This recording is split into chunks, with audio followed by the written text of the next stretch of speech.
हमारा planet change हो रहा है, आइस कैप्स पिघल रहे हैं, सी लेवल्स बढ़ रहे हैं, स्टॉर्म्स पहले से ज्यादा खतरनाक होते जा रहे हैं।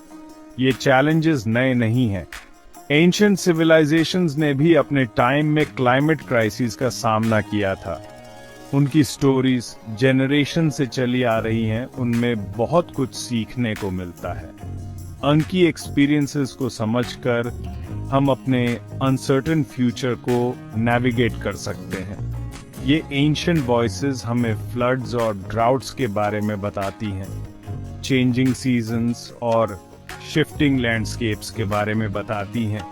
ये हमें याद दिलाती हैं कि चेंज तो अर्थ की कहानी का एक कांस्टेंट हिस्सा है।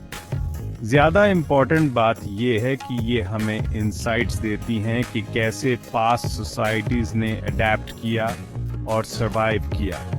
उनकी विजडम जो हजारों सालों से चली आ रही है, हमें एक मोर सस्टेनेबल फ्यूचर की तरफ गाइड कर सकती है। मेसोपोटामिया के विंडस्वेप्ट डेजर्ट से लेकर नाइल के फर्टाइल वैलीज तक एंशिएंट टेक्स्ट्स में क्लाइमेट कैटेक्लिज्म्स के किस्से भरे पड़े हैं।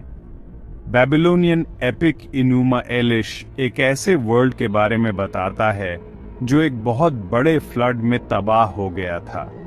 ये कहानी बाइबल की जेनेसिस बुक में भी मिलती है।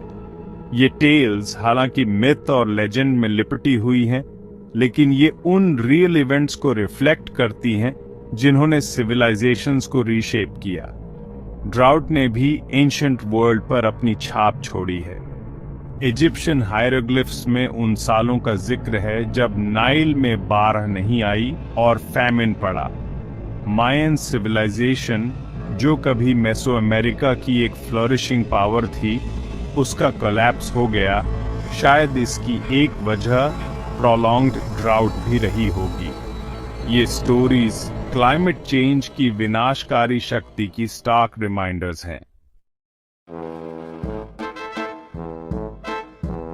एंशिएंट थिंकर्स इस बात से अनजान नहीं थे कि इंसान का नेचुरल वर्ल्ड पर क्या इम्पैक्ट पड़ता है।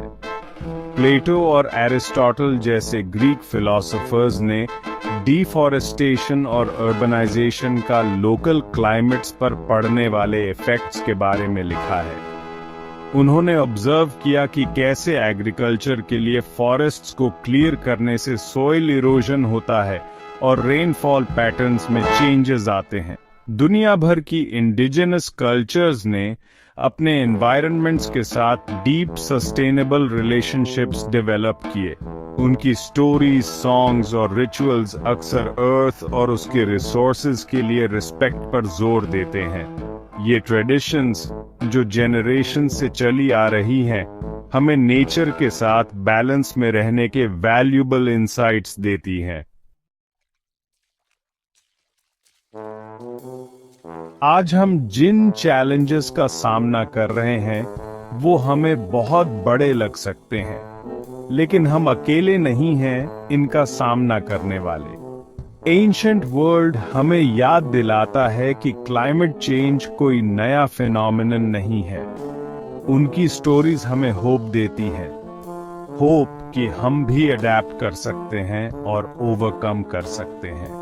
पास्ट से सीखकर हम एक मोर सस्टेनेबल फ्यूचर बना सकते हैं। हम ऐसे प्रैक्टिसेस अडॉप्ट कर सकते हैं जो हमारे प्लैनेट के रिसोर्सेज को प्रोटेक्ट करें। हम इंडिजिनस कम्युनिटीज की वॉइसेस को सुन सकते हैं और हम मिलकर एक ऐसी दुनिया बना सकते हैं जहां ह्यूमैनिटी और नेचर दोनों थ्राइव कर सकें।